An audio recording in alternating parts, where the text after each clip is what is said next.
active broker website. I'll be showing you how to access that later on in today's session. But for right now, what I do want to do is pass the controls over to Darren so that we can get underway today. Darren, welcome, and thank you for joining us. If you could share your screen, let's get started. Thanks, Cynthia.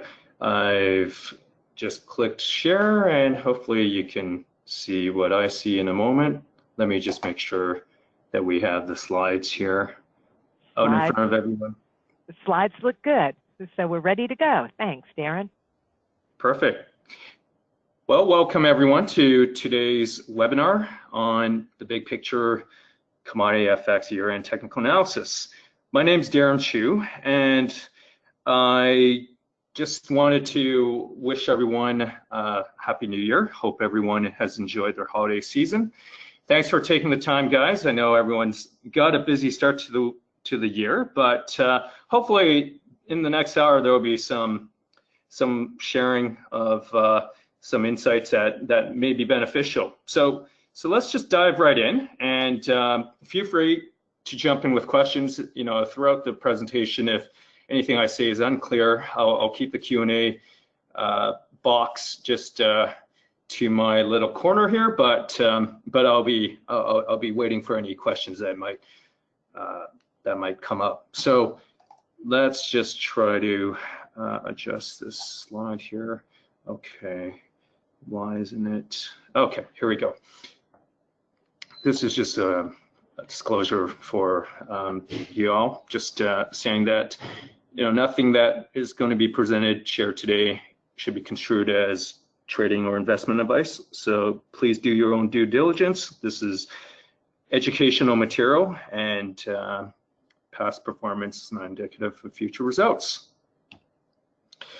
So a little bit about me. I have been running Tradable Patterns website of mine, just at https tradablepatterns.com for the last 5.5 years, and I've been publishing a newsletter on the technical analysis that I produce for futures and FX markets across CME and ICE primarily, and of course the spot FX markets. Those are non-exchange listed markets, and the cryptocurrency coverage I started adding about early November of 2018, so a relatively recent addition on that newsletter offering. And so this content you'll find, as Cynthia had mentioned, on Interactive Brokers' Trader's Insight, and Cynthia will show you how that content can be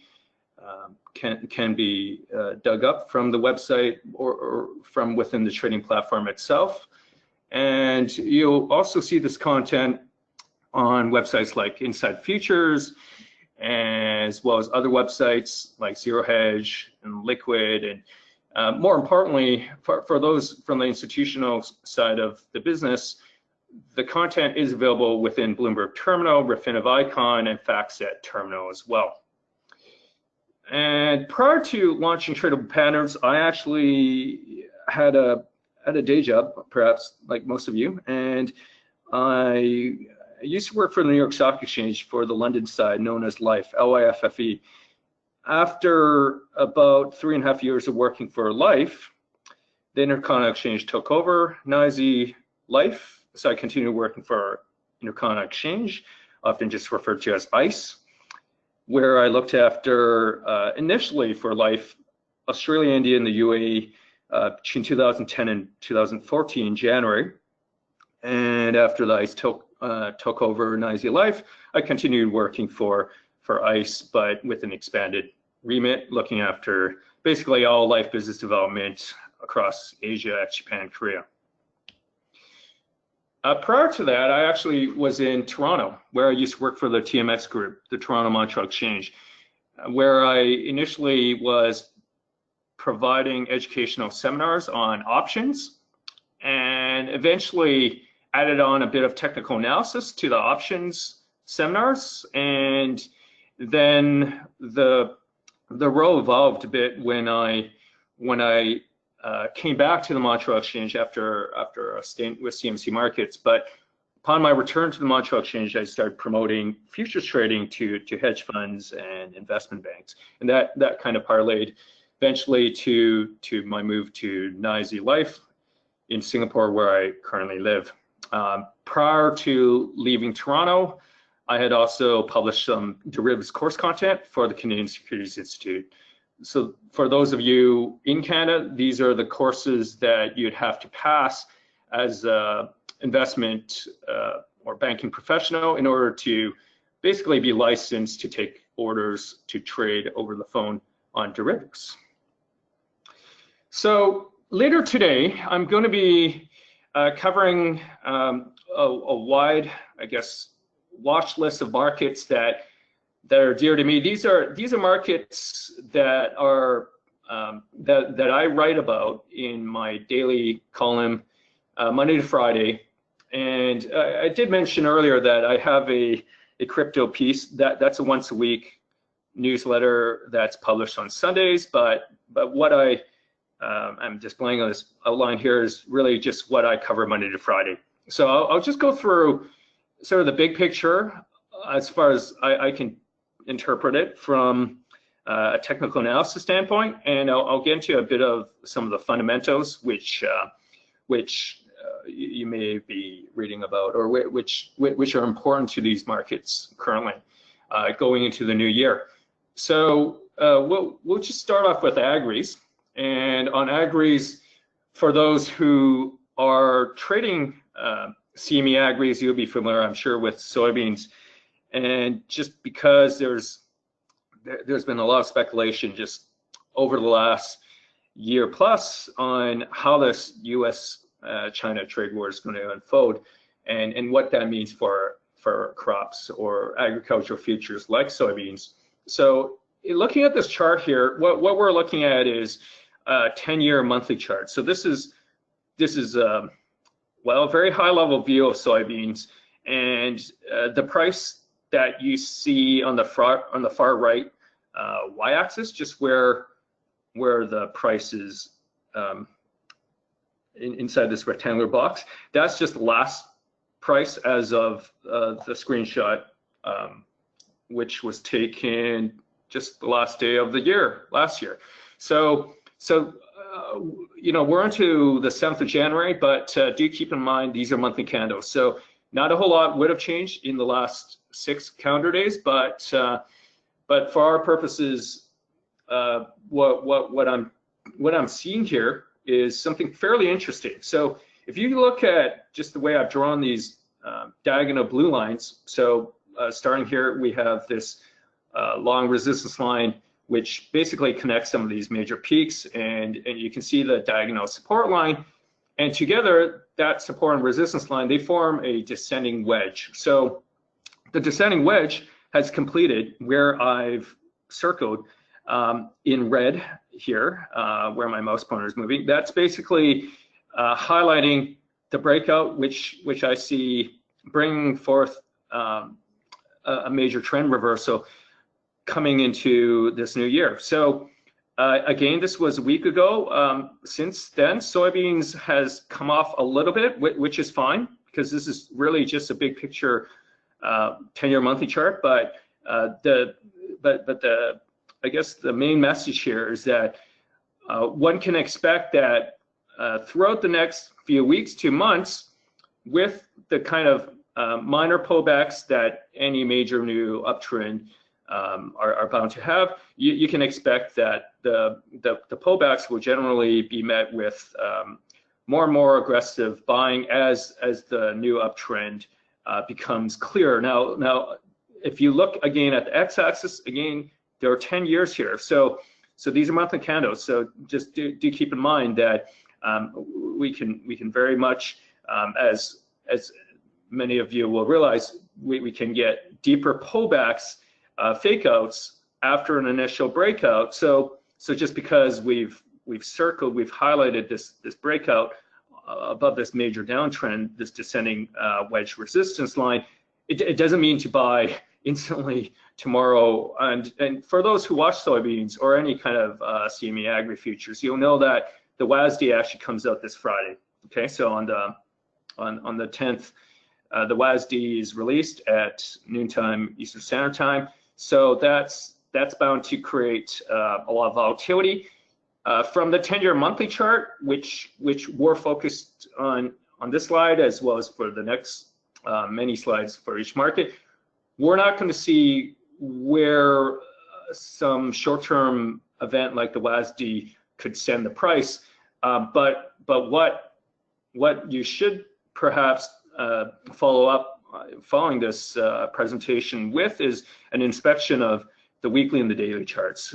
And so within my newsletter, which I'll talk a little more about later, there actually is a set of those shorter term, well, I'll call them shorter term relative to the monthly chart, but they still are relatively medium termish. Short term, I would generally describe, at least to my readers, as being encapsulated by what I analyze within a 4-hour chart. But within my intraday trading, I mean, with those who do trade intraday, where you close your positions before you leave the computer for that particular day, before you go to bed, for day traders, typically you could drill down even further than the 4-hour to the hourly and even to the 5-minute chart. Some people look at the tick charts. I personally don't find any value looking beyond the 5-minute chart, but that's just my preference based on my approach to trading. So I take slightly longer term trades typically, and again, when I say longer term within sort of the swing and intraday time frame, but typically I won't look at even the 5-minute chart for long. Okay, so just want to give everyone context before I skip right on. But basically here, you know, with soybeans, you can see that the momentum indicators, they have been, I mean, just down in this lower half of this chart screenshot, you can see particularly with the stochastics, you have a very strong uptrend in place. It's starting to hit this overbought zone of 80, you know, this overbought line here, this generic overbought boundary of 80. Again, it's generic, and so what you should typically just be aware of is when you switch your time frame on the chart to something shorter term, obviously, you know, what appears as an 80 reading here on the monthly chart for the stochastics could quickly drop, or it might even be higher depending on the time frame that you're looking at. So just be aware that these figures do change. So on to wheat. With wheat, we have a similar situation where I observed just on this past, I guess it was the December candle, we had the breakout above this downtrending resistance line, and so obviously you can draw these diagonal downtrending resistance lines a number of ways. Obviously, depending on which of these prior major highs we connect with, we get a slightly different interpretation of this particular breakout here. But for our purposes, what I'm seeing going into this new year is a pretty powerful effort at reversing some of this more, I would say, downward bias that we've seen in the last couple years. But again, corroborate what I'm saying with the shorter time frame charts, which again, through my newsletter, I do provide ample content for. So if we're just looking down here on the RSI, stochastics, and MACD, we can see that they are rising, sloping pretty consistently and quite bullishly, I would say. So we've had the MACD positive crossover, and so you know, this is certainly one of the interesting markets for bulls who feel that it's gearing up for a turnaround. So again, just do keep in mind that these you know, these indicators here, these are just sort of the main indicators which I look at primarily, but within TWS, the Interactive Brokers Trading Platform, I actually do tend to look as well at a few other indicators such as Fibonacci, and of course I'll analyze candlestick patterns where it makes sense. Okay, so here we're looking at corn, and with corn, what we're looking at here is basically a very similar situation where we have been in a prolonged sort of bearish and thereafter bottoming formation period. Corn is lagging soybeans and wheat. It's not really as advanced, I would say, in its bottoming efforts. So typically, when I am viewing a basket, in my case, a watch list of 27 markets, I'll have a rotation in my mind to focus on for each week or for each day, and if we were to sort of think of a focus market for the month of January, or for focus market rather for the month of January, corn, I would say, probably is, I mean, in my opinion, just based on the observation here of it having struggled a little more in the recent months than soybeans and wheat, and so it's something I would put on the back burner and just kind of leave to perhaps a few months down the road. I would expect that at some point when soybeans and wheat gains traction to the upside, corn would do a little bit of catch up.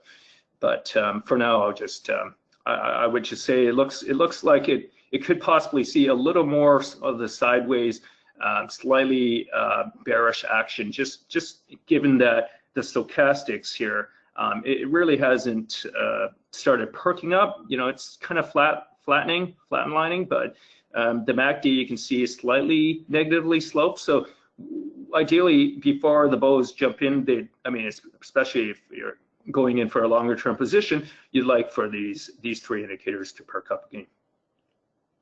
Okay, so I know I titled the presentation to only cover commodities and FX, but I decided to just add in indices just because, well, I realize that I have a fairly large audience that definitely trades indices, index futures, more so than commodities. So I just thought I'd include a few slides on the S&P 500 and the NASDAQ and VIX. So here, what we're seeing is a very well-established up channel.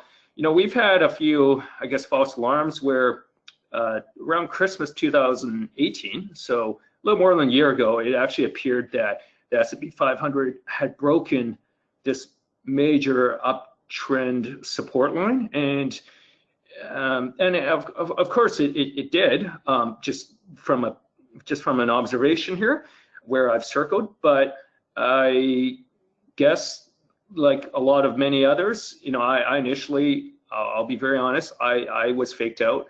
I actually thought that it was going to continue falling further. So, you know, there are times where we get these fake outs, but I guess what's important to just realize is, you know, the first time you get a big plunge like that, I typically take that as a warning that the market is getting ready for an eventual more sustainable move down. So just because we've rallied very strongly in the time since Christmas 2018, but clearly geopolitical risks remain. I'm sure many of you are very aware with the recent U.S. government attack on the Iranian target in Iraq. Actually, there is a real serious geopolitical risk, which perhaps is being discounted overly. And again, this screenshot was taken from December 31st, so it was taken just before the attack happened. So the attack happened last Friday, just for those of you who aren't aware. So from the RSI, stochastics, and MACD here, you can see that obviously they are still sloping up. So there is still momentum. Now, those of you who do read my index futures coverage on the newsletter, I have been very cautious for a long time. even from before when this plunge 2 Christmases ago occurred. So I base that on some fundamental valuation concerns, on the kind of geopolitical risk that I just alluded to, but also to the U.S.-China trade war, and also to just a general overcomplacency in this bull market having become as entrenched as it has. A lot of bears, a lot of shorts have been well squeezed, causing the run up to continue higher and higher beyond what most people perhaps expected. But this is an election year in the U.S., so things will be interesting. Okay, so obviously we're going to need to pay a very close attention, I think, to what happens geopolitically, again, in the Middle East. I think for now that overrides, at least in my view, most other economic indicators, just because of the potential for very large term, longer term disruption to, for instance, oil supplies, and really that's kind of the crux of it. So, I mean, if oil basically gets choked off in the Gulf of Hormuz by the Iranian side as retaliation, then obviously, with that choke point being so meaningful to global oil supplies, we can see the price of oil rising significantly. It's actually sold off a little bit since the initial spike Monday following the attack in Iraq, but it really is still looking quite bullish. I'll have a slide on that later, so you'll see when we get to the WTI crude slide. Okay, so with the NASDAQ slide here, let me just scroll this. What we're looking at here is very similar to what we saw with the S&P 500. So again, very steady up channel. Unlike with the S&P 500, the NASDAQ during the Christmas 2018 plunge, it actually did not puncture this up channel support. Okay, so if we just go back to this previous slide, you can see where I've circled that up channel support break. So again, that's what we would describe as a fake out in hindsight, okay, which did not occur with the NASDAQ, at least on this time frame.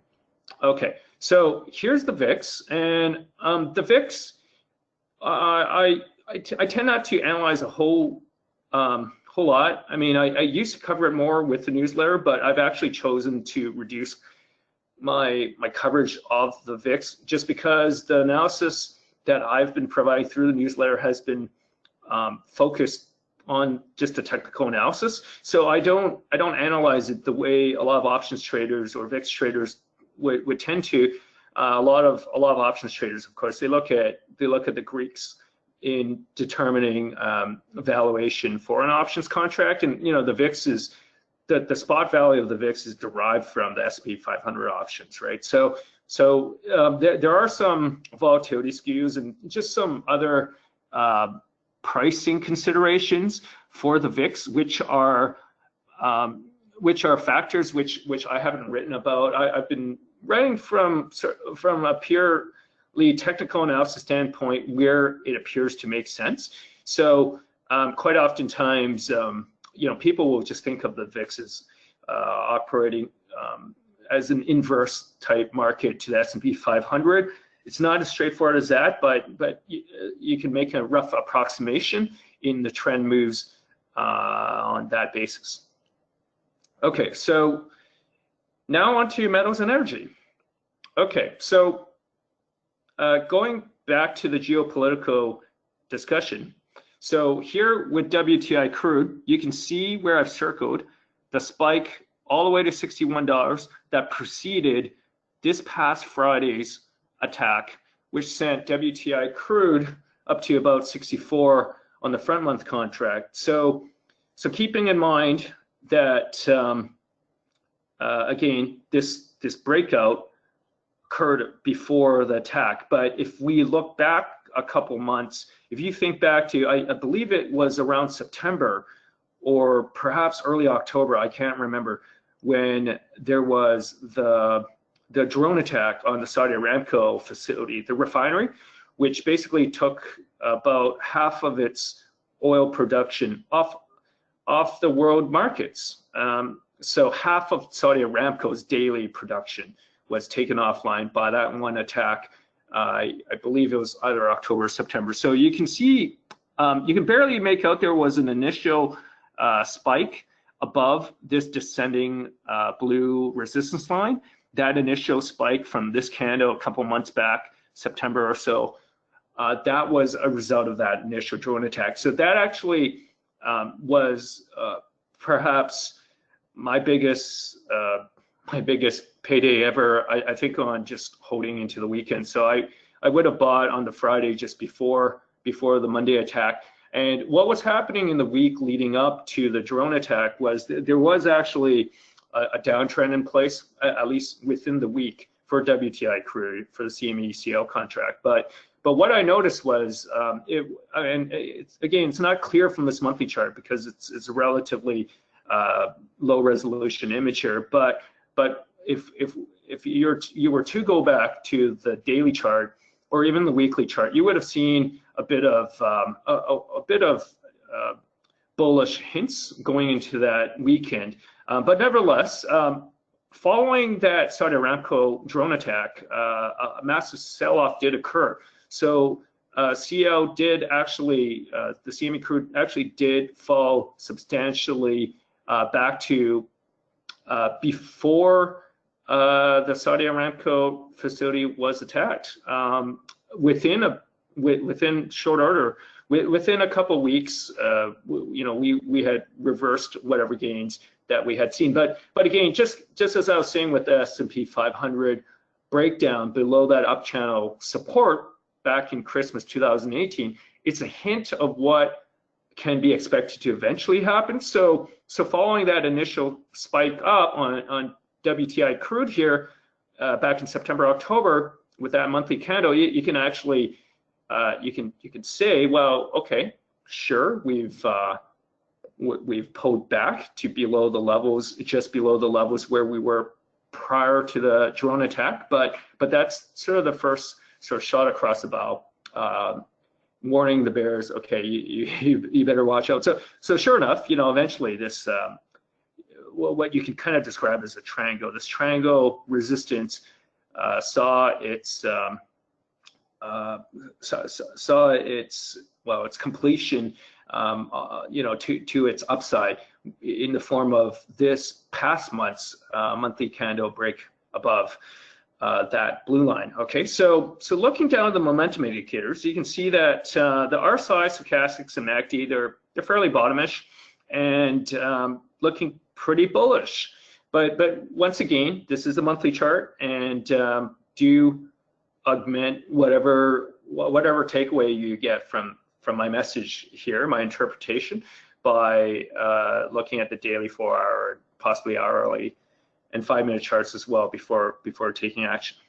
Okay, so with nat gas, we have a more depressing situation for the bows. I've been trying to cherry pick the bottom here, but with mixed success in the last couple weeks.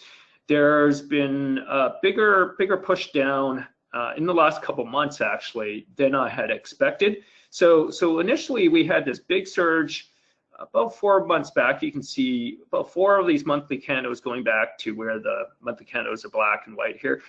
We had a nice push up towards 270, 280, and then we had a really sharp reversal. So a bit of a fake out, but nevertheless, as I was saying with the S&P 500 on the Christmas 2018 up channel support breakdown, and with WTI crude with the Saudi Aramco drone attack, this spike 4 months back, 3 or 4 months back, that is what I would consider a warning sign to the bears. So although in the current week or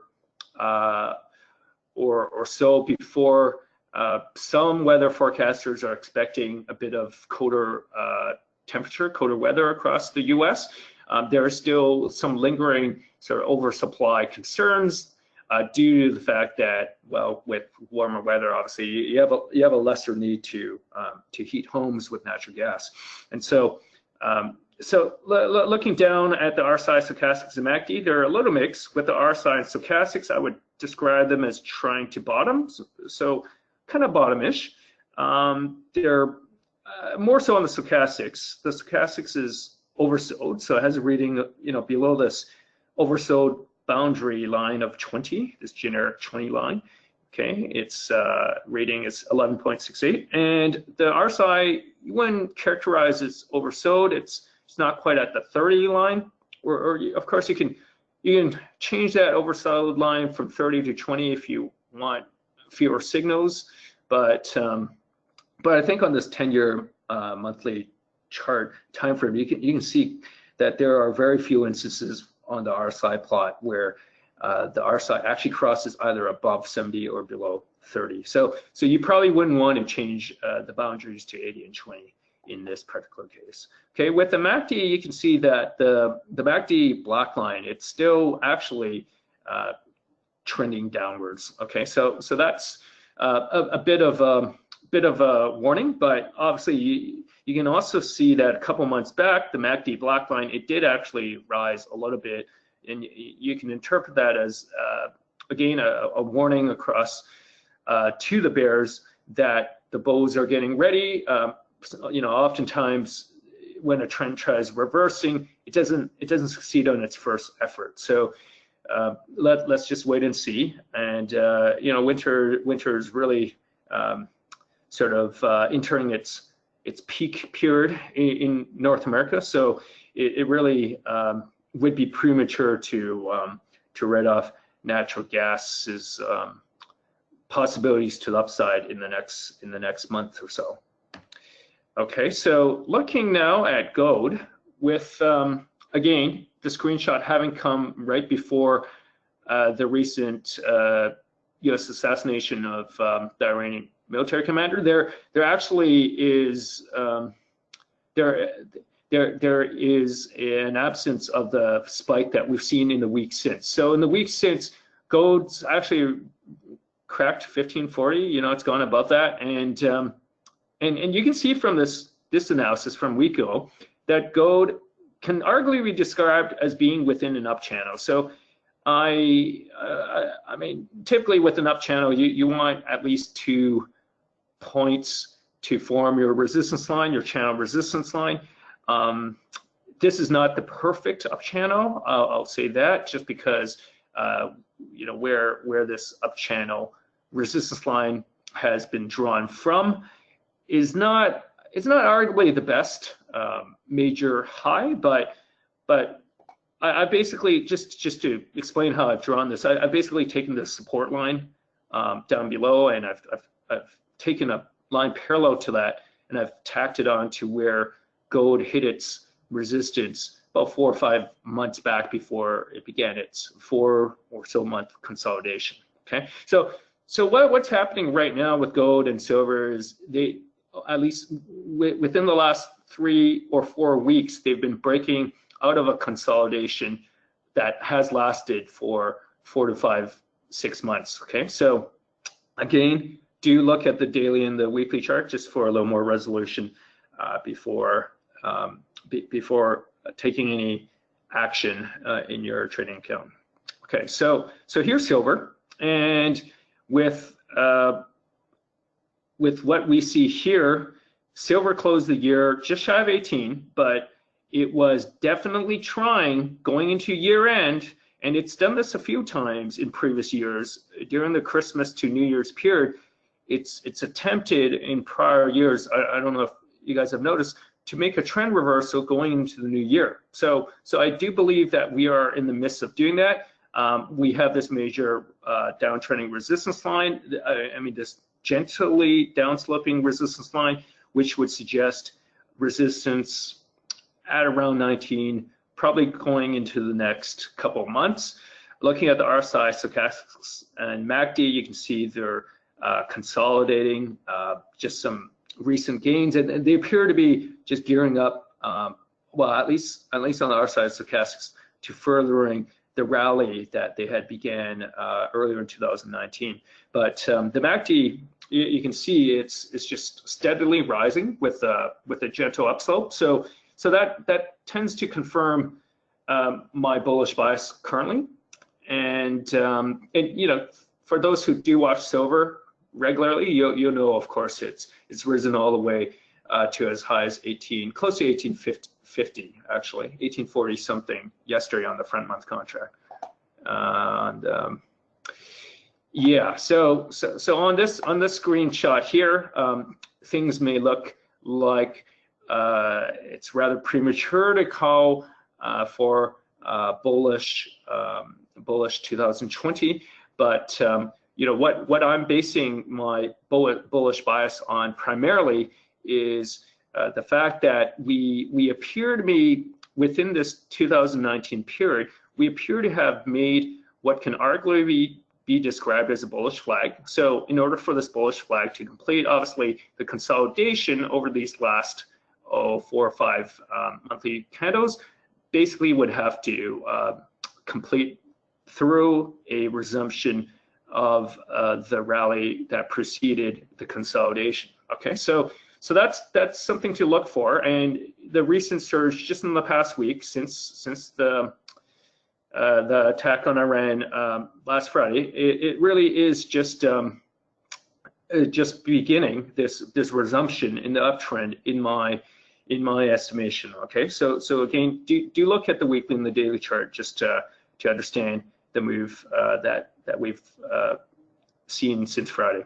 Okay, so now to FX, and with FX pairs, and you know, I've spoken about this in a prior webinar. In fact, just the one recorded in October, where I was talking about correlations between certain FX pairs and commodities, and I talked about the link between the linkage, or at least the impact that the price of oil will have on the dollar CAD. Okay, so obviously Canada is a large oil producer. It doesn't necessarily sell a lot of its oil. A lot of it's just kind of stuck in the oil sands and uneconomical to unearth and to refine and process. But it's but it's there, and so when the price of oil rises, the U.S. CAD tends to fall.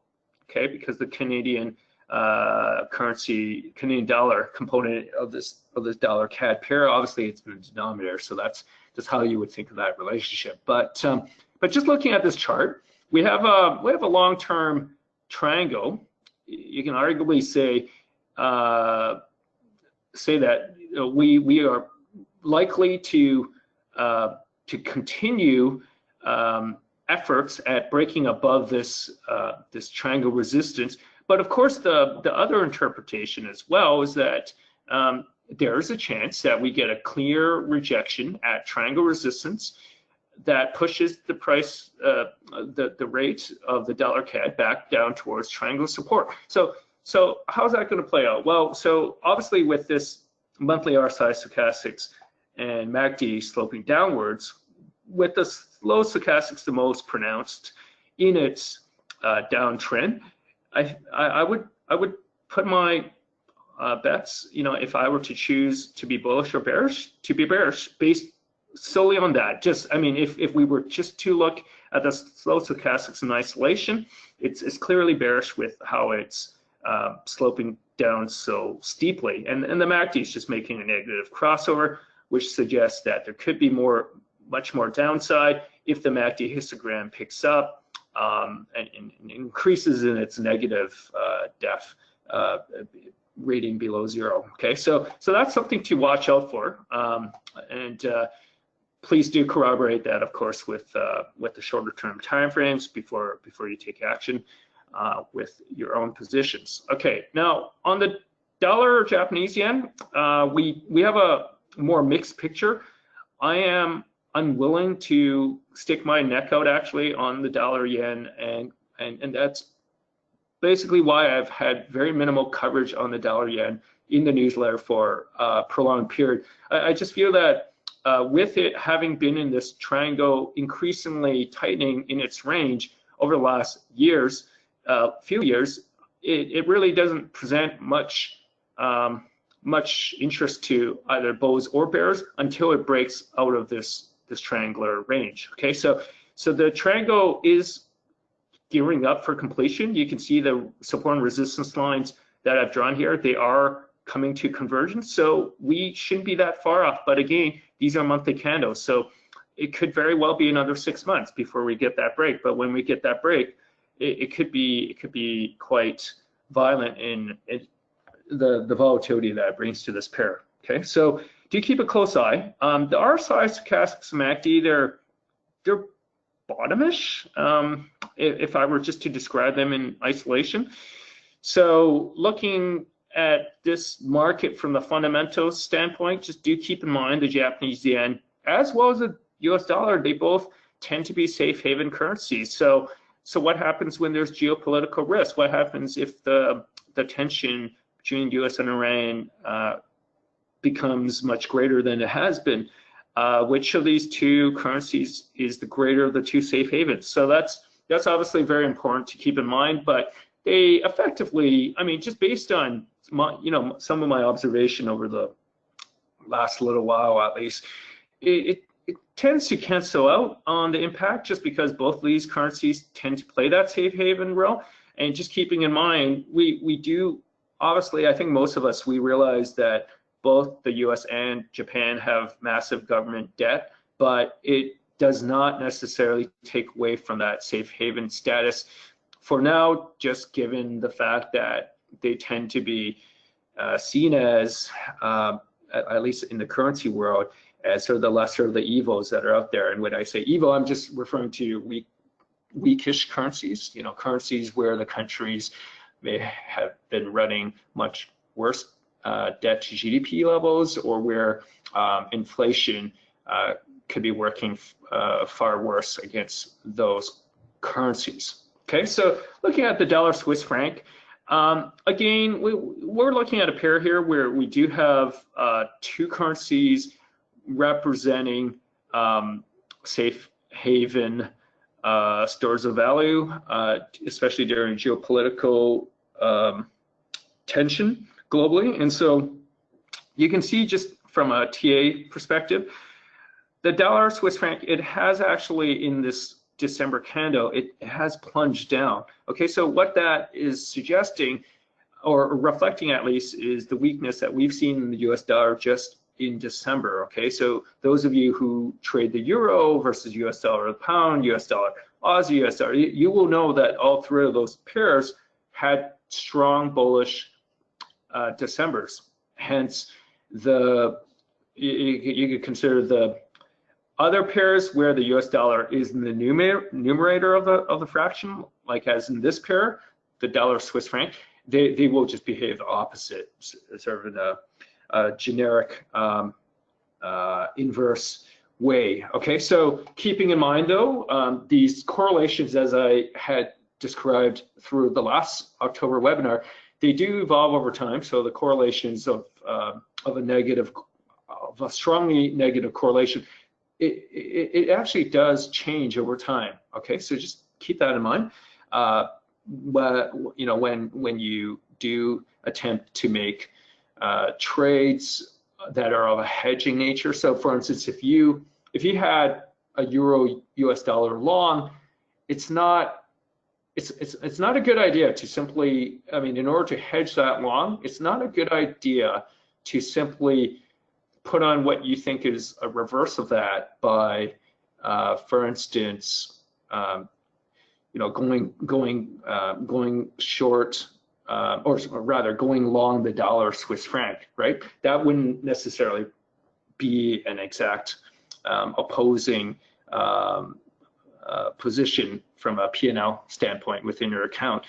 So those kind of negative correlations, they do tend to be fairly weak at times, as are the positive correlations that can be seen between different markets. Okay, so again, do tune into the October webinar if you haven't, and I mean, if you do find the correlations between different asset markets interesting for your trading. Okay, so with this Aussie US dollar pair here, what we're looking at again is the breakout on the bullish side to the upside in December with this final candle here that you see. We basically touched just above 70 cents, and this breakout is pretty meaningful. I mean, look, we had you can arguably say we had a significant horizontal resistance that we were trying to break, that the Aussie US dollar was trying to break above when it was under that 70 cent area. It actually wasn't exactly 70 cents where I drew this horizontal resistance line, but you can think of sort of the resistance zone as having been perhaps in the 69 to perhaps 70 and change, 70.5 or whatever range.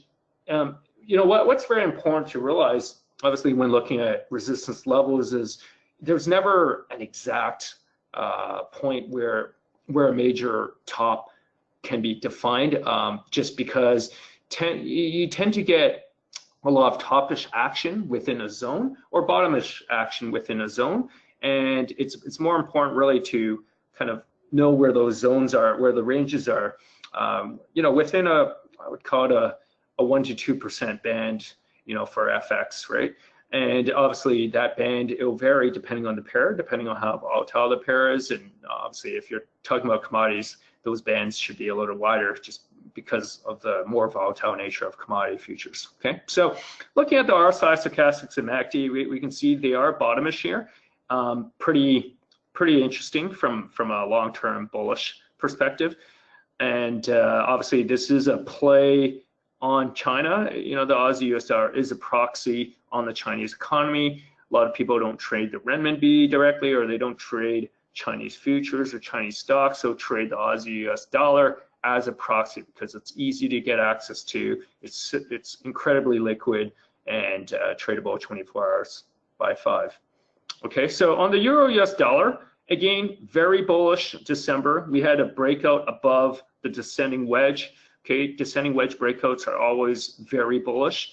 The more downward tilting the descending wedge, the more the descending wedge has converged from where it began, the greater are the bullish implications on the breakout that eventually occurs.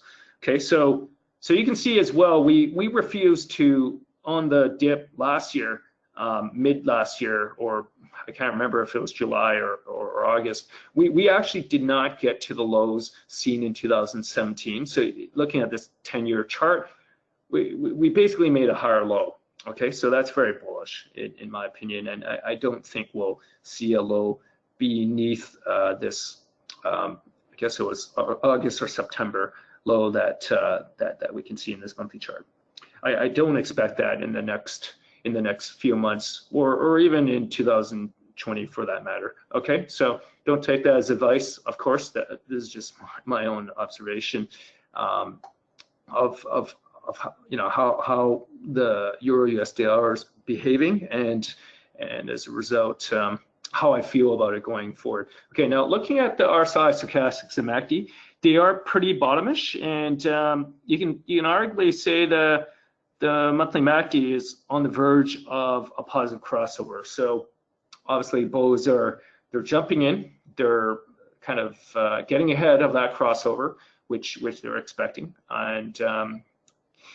and just be aware that if you bring this down again to the daily, maybe even the 4-hour chart, there'll be room for pullbacks and for being patient for those pullbacks where you can get in if you feel bullish, confident about the bullish description I've just provided. It probably pays to try to be a little more precise, as you enter, just as with all the other markets we're covering. So looking at the pound US dollar here, what we're looking at here is a breakout also in December above a major downtrend resistance line. And I guess a critical resistance level would have been defined by the 1.3 whole figure level. We long broke above that, and we are comfortably above that. But I guess what's key is we've hit initial resistance at 1.35, and that was sort of on the back of, I guess, some of the euphoria from the Boris Johnson election results, and we can see as well on the RSI stochastics and MACD, the trending of these momentum indicators is very much strongly up. So yes, you can expect pullbacks along the way, but the longer term bulls are definitely looking to buy on further dips going into this new year. Okay, so looking at the Aussie yen, we do have a less clear picture, a less bullish picture, I would say, versus that of the Aussie US dollar. And this is a more aggressive pair than the Aussie US in the sense that its daily range is greater. The number of pips from the average day, well, from each day's low to high on average is much greater, just due to the yen component. So those who haven't traded FX before, they'll perhaps not know, but yen crosses will almost always be more volatile. Basically, you're looking at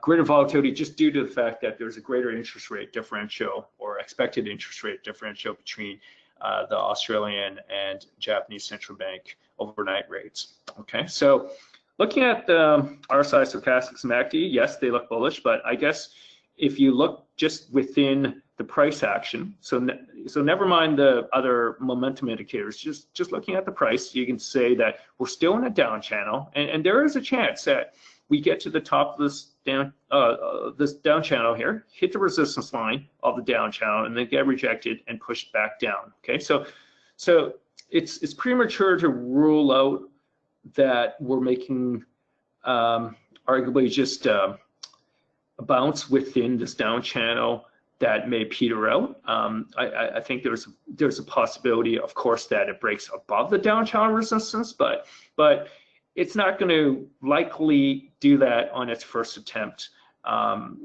first recent attempt, I should say, since we had an attempt to do that early last year. You can see from the spike here. But yeah, this is just one of those markets where I would keep it kind of in the back burner. I wouldn't be overly, I won't be overly covering it within the newsletter.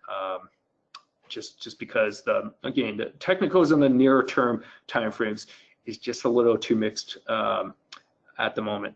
Okay, so looking at the euro yen, it's a little clearer what might happen here. So the euro yen has had a definitive break here where I've circled above this downtrending resistance line, which began in late 2018. So that being such a long-term downtrending resistance line, the breakout that we saw in December is very meaningful. So this pair I certainly feel better than with the Aussie yen that we just looked at. And I guess nevertheless, the big picture is it still remains within a massive triangle. Okay, so just keep in mind that this triangular resistance line will obviously cap any initial attempts to really run up going into this year, probably at probably by around the second half of this year, we might finally have a chance to reach this resistance line. But I wouldn't expect, just given how the yen is a safe haven currency, if with the U.S. election, if with the geopolitical risks that do exist between U.S. and Iran, or let's just call it the Middle East, or within the trade war tension between China and the U.S., if any of those factors do flare up, the yen will be a recipient on the long side. And so what that means for the euro yen or the Aussie yen is that there becomes downward pressure on the pair. Okay, so do keep that in mind. Okay, now with the pound yen, I guess we can see that there is this breakout with the current candle as well, above this downtrending resistance line of a very long-term nature. So that was significant. And again, you can see here that this horizontal resistance line at a key whole figure level of roughly 150, it held on the first test, but certainly with the break that we've seen just this past month above this major downtrending resistance line, you can expect, even though we've had a bit of a pullback since hitting close to 150 coming back to 143, 144, you can expect that at some point the pound yen could gear up, and this is more a function of the pound's influence as opposed to the yen's. Okay, just for the same reason that I just gave for the euro yen and the Aussie yen. The Japanese yen is a safe haven currency, which just due to all these risks going into this year, we can expect a bit of a drag. But really, in deciding what to do with the pound yen, I think right now there is a greater influence coming from what's happening in the UK. Okay, so looking at the pound Aussie has been a standout performer. I mean, in the last couple of years, so you can see a really steady uptrend all the way, ever since I guess ever since this low here, the spike low in late 2016, the pound Aussie has been running up very steadily, and in the last month, in December, we've actually gotten rejected at this up channel resistance. So in this instance, I wouldn't be trying to chase this trade on the long side. This is certainly long in the tooth, I would have to say, although I tend to like the pound, but I do think that the pound Aussie is vulnerable, having just been rejected at a major up channel resistance and at a sort of a key 1.9, 1.95 level. Okay, so this is a pair I'll be writing less about in the next few weeks to months. Okay, and so now, I'm just going to really try to speed things up. We're trying to cover a lot of material, but with Arabica coffee on ice, we had a massive run up, the biggest move in a very long time, bullishly, from about 90, just shy of 90 cents. So I think it was about 88 cents on the front month contract back. I guess it was November. And in December, we basically, or maybe it was October. It was, yeah, I think it was about October, where we kind of saw those these spikes down here on on the sub $1 level, and we basically came above $1 very convincingly eventually. But there were a lot of fake outs which you can't really see from this monthly chart within the daily and weekly timeframes, where I really, regrettably, I missed out on most of this rise. So just in my personal trading account. But here we have basically a massive spike. Anytime you get such a vertical move, obviously you get a sell-off. And so if we pull up a chart of Arabica coffee, symbol KC, from this past week, we can see that we've actually had a very significant sell-off from the recent highs. And from earlier today, when I last checked on Arabica coffee on the front month contract, we were down to about $1.21. So that's just illustrative of the severe volatility that you see in this commodity, as you do in commodities in general. But just be careful when you trade Arabica. I mean, it is a big contract. Okay, so looking at the RSI stochastics and MACD, it is pretty bullish despite the recent sell-off. Do keep in mind the Fibonacci level. So you may want to apply a Fibonacci retracement from the low in 2019 to the recent peak in December in assessing where we might finally get our support. So generally, of course, I would look at the the 61.8 and 50% retracement levels as the first support levels to anticipate. Okay, so that's something that you may want to do on a daily or a weekly chart. Okay, and with cocoa, things are a little mixed. Basically, cocoa has been confined within this triangle for quite some time.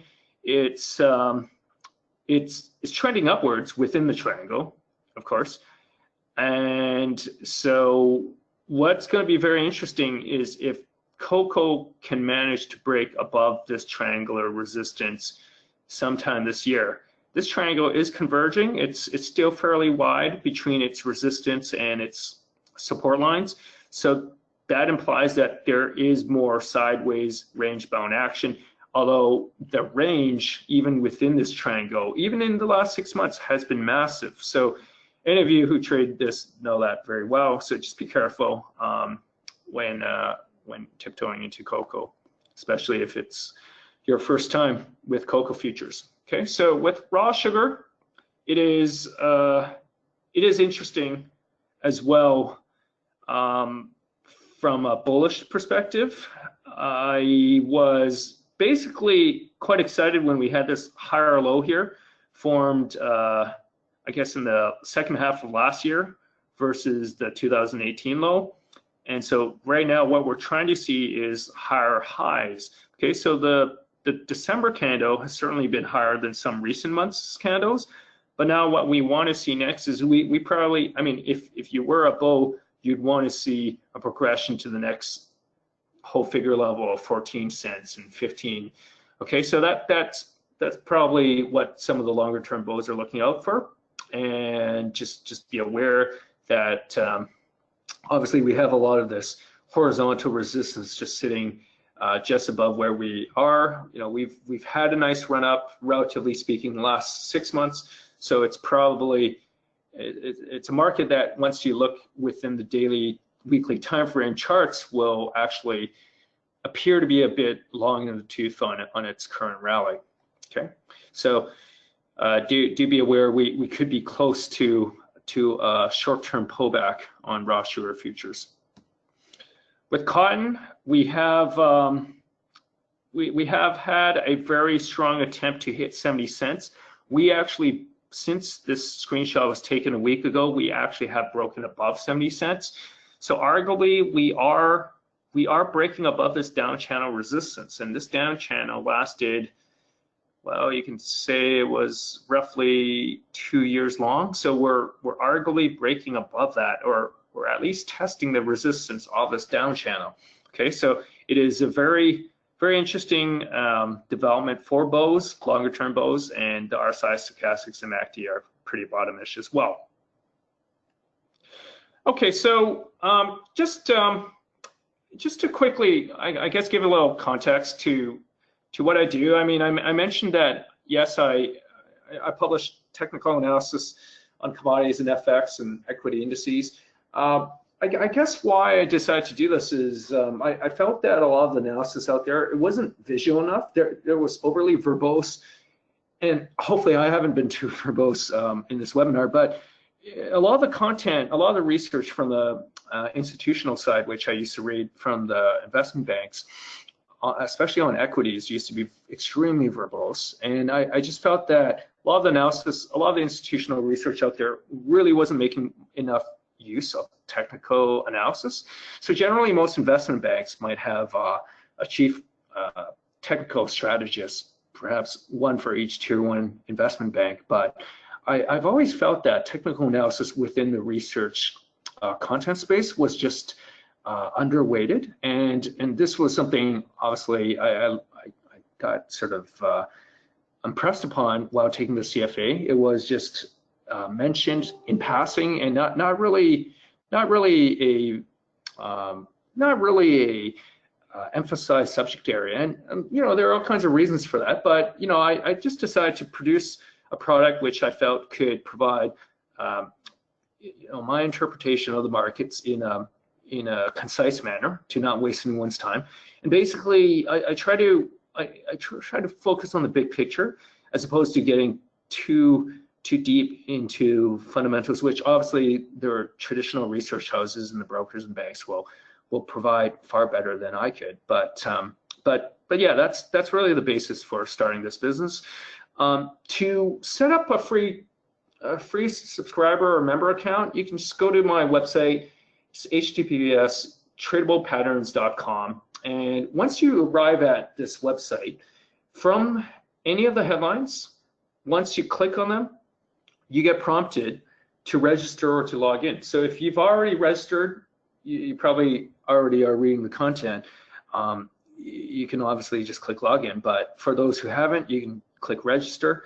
And if you want to know how the content looks in terms of its writing style in the format that it typically takes, you can just get a preview of that just by scrolling down where I have, at least in this screenshot here, a sample of Cocoa Futures' analysis from September the 6th last year. But every couple of weeks, I will update that sample piece so that at least there's something relatively recent, fresh that can be referenced.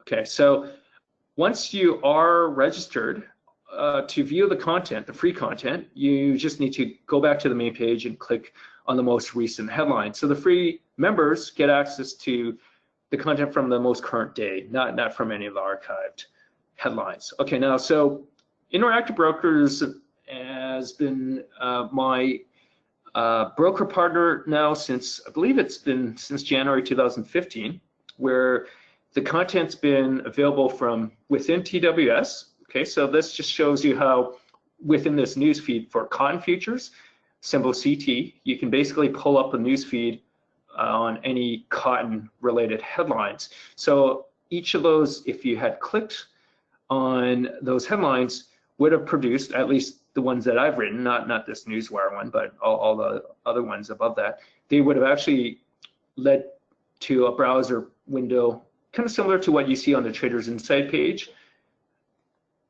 of my analysis. Now, within this screenshot here, you see the mobile TWS, where you can, again, through the news feed, you can see how my content's available for select markets. So for those markets which I've written about, you'll see quite often within the news feed headlines, which, again, if you click on it, it opens up a web browser window for you to view of my content. So here you can see that within Traders Insight, which is the website where contributors like myself have their content published, you can see that my content's been updated every day on this newly redesigned webpage of Traders Insight for quite some time now.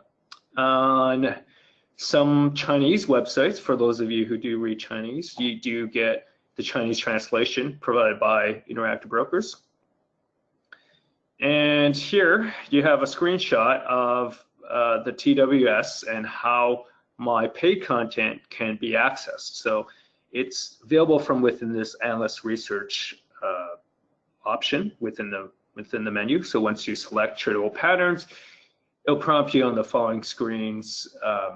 Oh, actually, it just pops open this PDF here. But basically, I think this PDF may have been pulled from within the headlines down on this lower right-hand news window. From within this page here, you can see my institutional readership. So back in July, as recently as July, I had just over 400 hedge funds, banks, and asset managers and corporates downloading my content off Bloomberg, Refinitiv, and FactSet's platforms. Some of the world's biggest hedge funds are my daily readers. So Renaissance Technologies is the world's 4th biggest hedge fund. Two Sigma is the world's 5th biggest. Millennium is another good sized one. I think they're number 11 or so. Citadel is number 11. Millennium, I think they're in the top 20 still. Stevens Capital is another big one.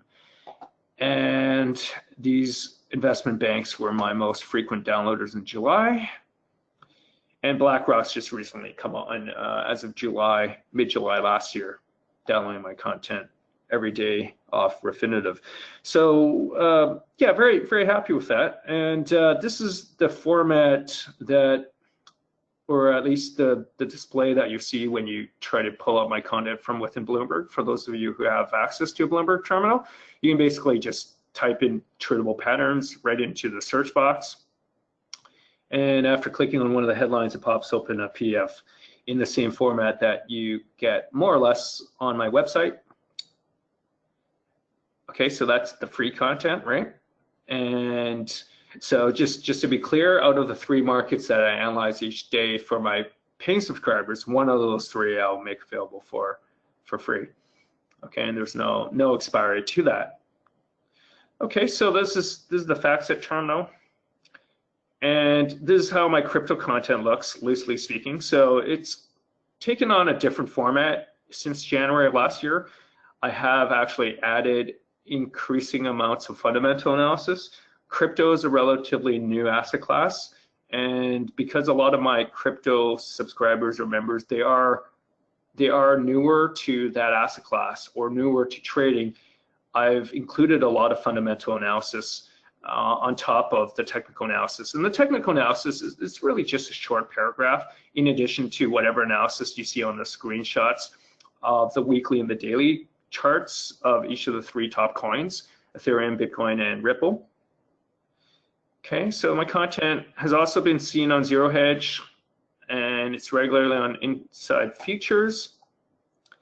And this is how you can get a hold of me. So if you do have any questions after the presentation, I do believe the content will be archived. So, I mean, obviously you can replay it, but feel free to reference my prior webinar in October. I do feel that one might be interesting. You know, it does talk about correlations between different asset classes and different markets within each asset class. And of course, you're welcome to contact me however you wish through any of these accounts.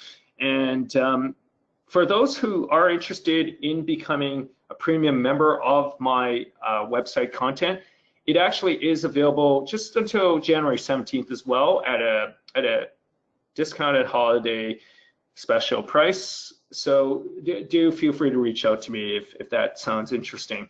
And I think that's it for my side. So do have a great year ahead, and thanks for listening, everyone.